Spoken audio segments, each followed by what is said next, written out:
Have you ever heard of a term, or I should say an acronym called PMO, but didn't quite understand what it was or how it benefits you or your organization?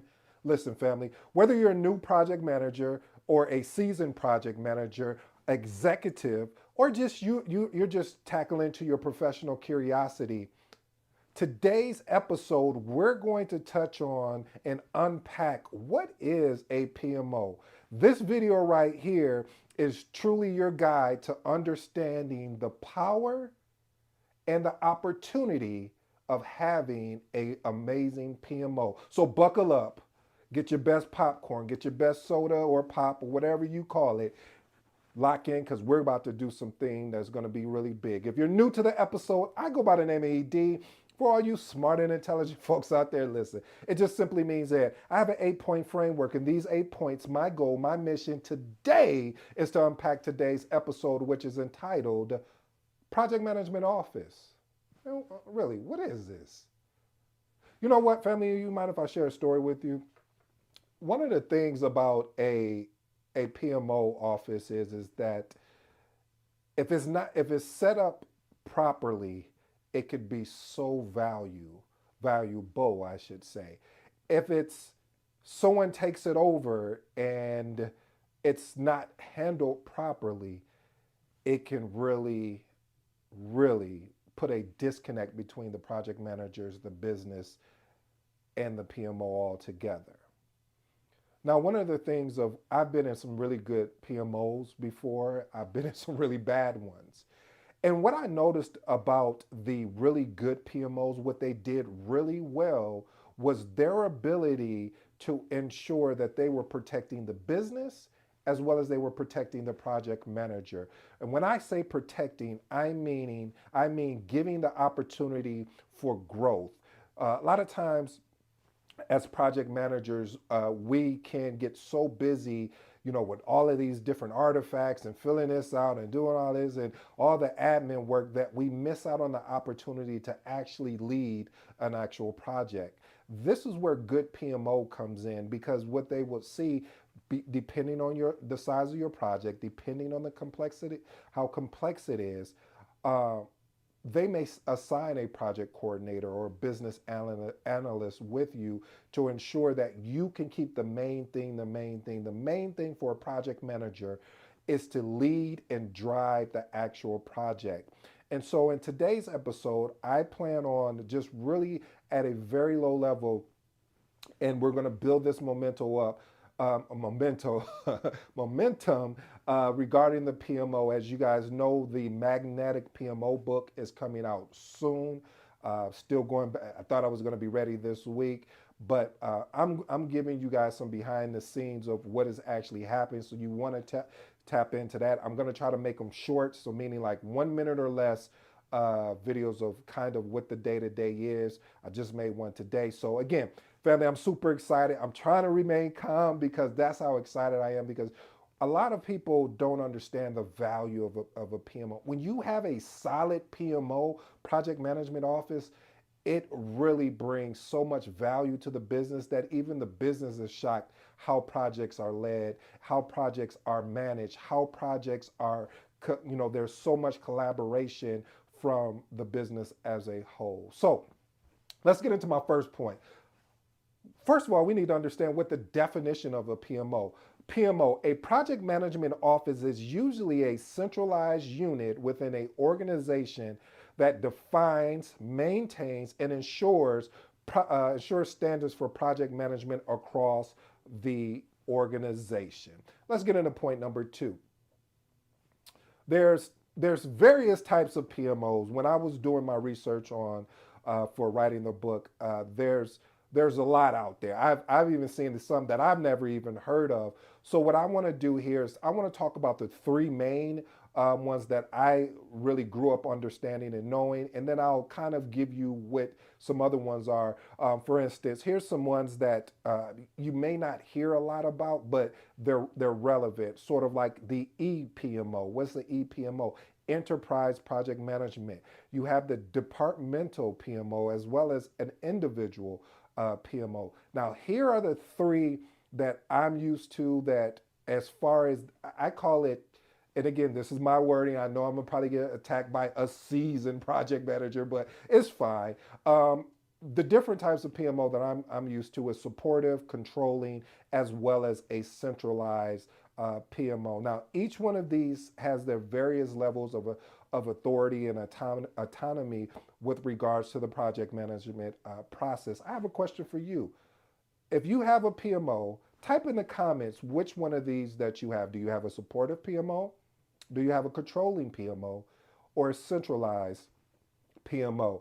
And what I will do is, because I know that you like it when I over deliver, I'm going to unpack which out of those three, meaning I'm going to break down a quick high level definition for supportive, controlling, and centralized. And I'm going to give you what are my favorite PMO types of PMOs to work in, because you may be shocked. Okay, supportive PMO. Now this is the PMO supportive PMO. What they do is they provide training, mentoring, templates, best practices. They really what they really want to do, and when you work in an amazing organization that does this, they want to have their expertise, meaning people that have been project managers for a while, really help and support other project managers. However, all of the information is not just isolated; it's driven back up into the PMO. So, in case anybody else runs into any of those issues or things of that nature, they understand. Hey, this would happen. This would work for this project manager. Go and test this out and experiment, see if it works. If it doesn't, come back. We'll do something else. A controlling PMO. Now, these are the ones. If you can't tell the way I just said that, like with a stank attitude, I just don't like these type of PMOs. Okay, I'm sorry, I digress. Let me get back to what we're doing. Controlling PMO. So these are they control project teams. They don't allow for deviation from templates, procedures, or any type of reporting requirements. This is more of a very directive PMOs. Now, I do have to admit something. Controlling PMO are important. What do you mean, ED? Okay, let me tell you why it's important. If you are a startup, or you could be in business 20, 30 years, if you never have a PMO and you're introducing a PMO, you first want to get the standards in place. So I can see why this is more of a directive approach. And most of the time, when you see a controlling PMO, they're normally in an environment that is a very high risk environment where projects. I mean, like you can't miss the timeline, but you can't miss but like everything has to work because the PMO will be held accountable as well as the project manager. All right, the last and final one is a centralized PMO. Now, a centralized PMO or unit per se, it really coordinates and handles the projects of the organization or department within. Now, again, the primary goal of a PMO is to standardize the procedures by which an organization carries out its projects. Let's move on to point number three, PMO services. Now, again, PMO services, they range from all over the place. And again, it depends on the PMO. Now, the project management office could be around, it could be methodology development, project portfolio, enterprise project managers, training, mentoring, performance monitoring when it comes to reporting type of things. So the importance of this is these services provide PMO, and it's really based on the maturity level. So depending on the maturity level of the organization around project management, that's when these particular services would make sense or not make sense. Meaning, for instance, if you are a new PMO, you're probably going to want a lot of mentoring and coaching in that PMO versus if you're a seasoned PMO and you're working with seasoned project managers, you may not have to build so much heavy on the mentoring and coaching, but maybe more on the methodologies and frameworks and more of the compliance aspect of things because those could shift depending on the actual project. Okay, let's move on to point number four. PMO roles and responsibilities. Now, I'll just talk about there's so many roles that could be looped in here. I'll give a high level of some of those roles. So you have, normally you have like a PMO director. You may even have, I've seen it where it's been I've seen VPs or of PMOs. You have your project coordinator, other specialists. They all wrap up and actually pull into the actual project management office. So what I stress to you guys, family, and we're going to unpack this. We'll see how this goes, but I'll unpack which of these roles, if you guys like me to, of what the PMO director's responsibility is, what the project manager's responsibility, project coordinator, and business analyst when with regards to the PMO. Point number 5, PMO governance. Now,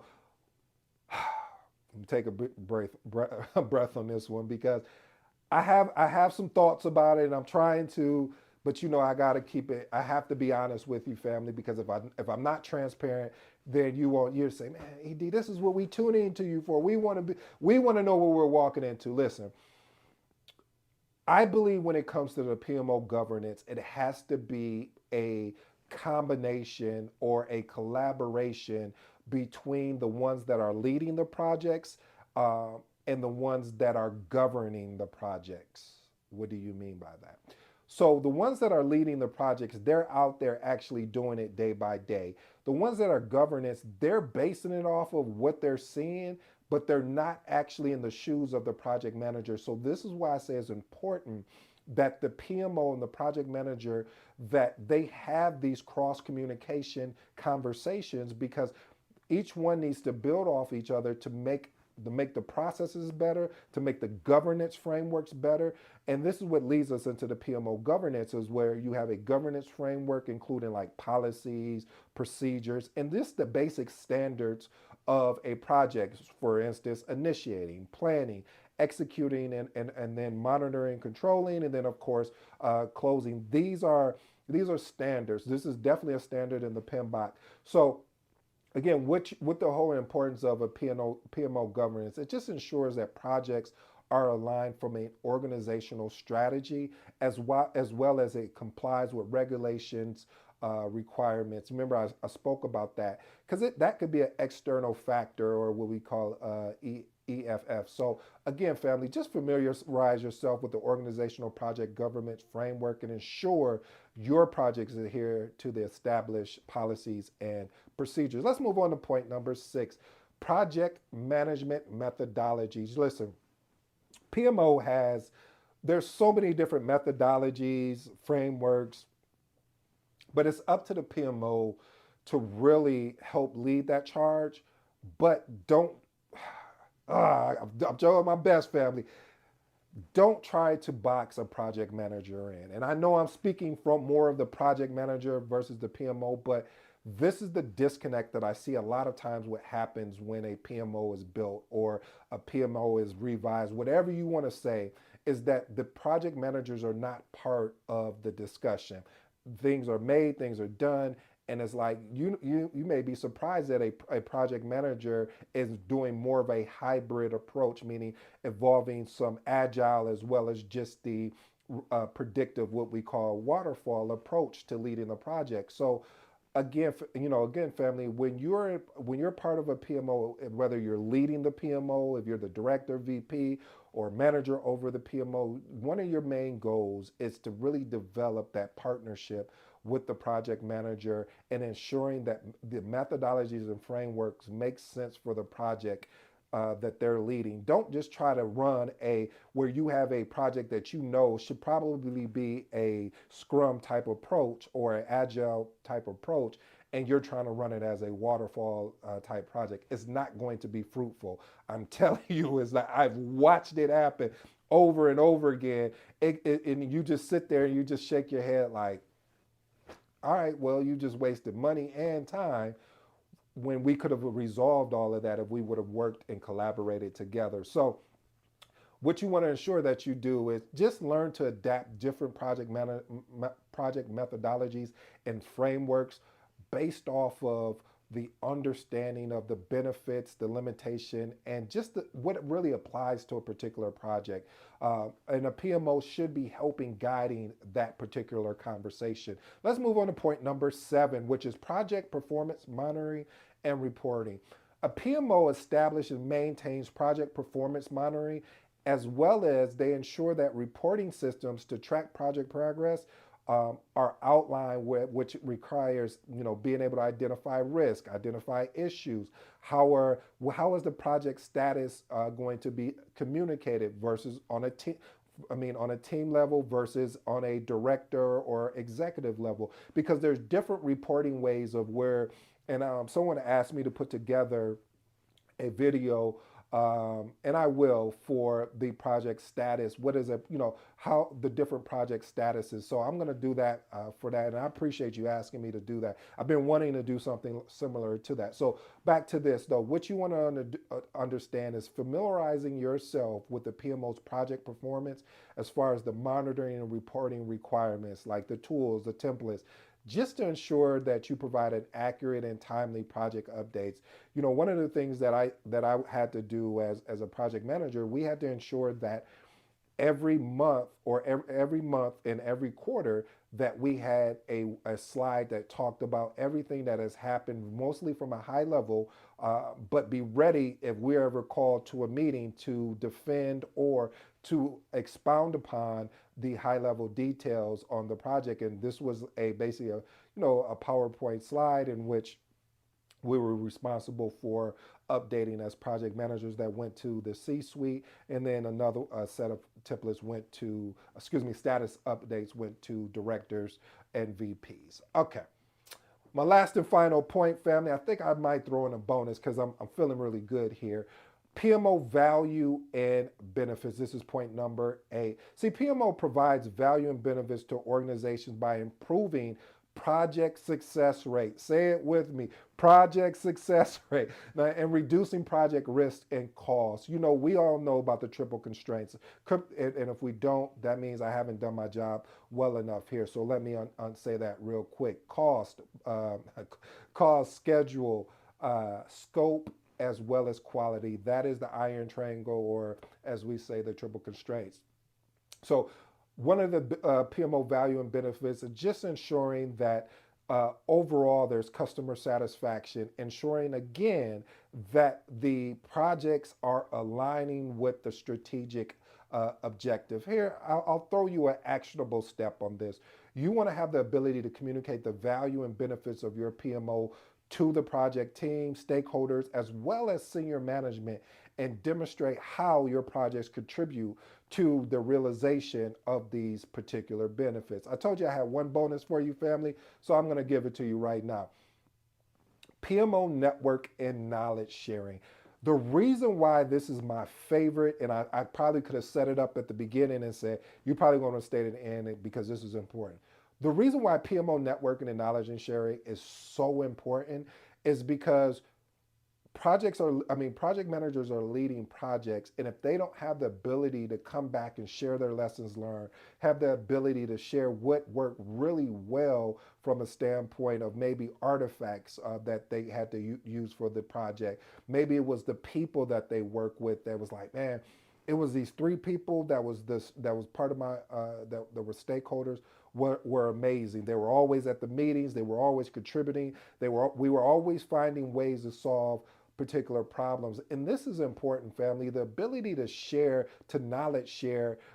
I've seen that has kind of, it's not as strong as it used to be. I remember where knowledge sharing was just the biggest thing. It would, after you finish a project, you would have to go in front of in front of your peers and talk about, hey, really unpacking more or less your lessons learned register, but really developing, or I should say delivering that final report in front of them. And I used to enjoy doing that because of the fact of it turned into a Q&A type deal, and it taught me a lot about some of the things, man, I probably could have done better there. Oh, I did really amazing there. How do I make that even continue to improve on that?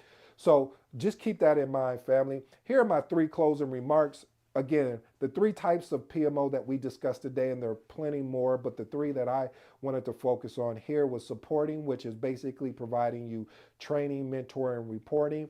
Then you had your controlling PMO. This again is basically not allowing any deviations from templates and procedures. Then you have your central PMO. Their primary goal here, family, is just to ensure that there's a standardization across the board within the organization as far as projects. Then point number two is PMO governance. Again, they establish the frameworks. This can include like policies, procedures, the standards, meaning like initiating, planning, executing, monitoring, controlling, and closing. That's example of a standard. And then my last and final point, family, is PMO value and benefits.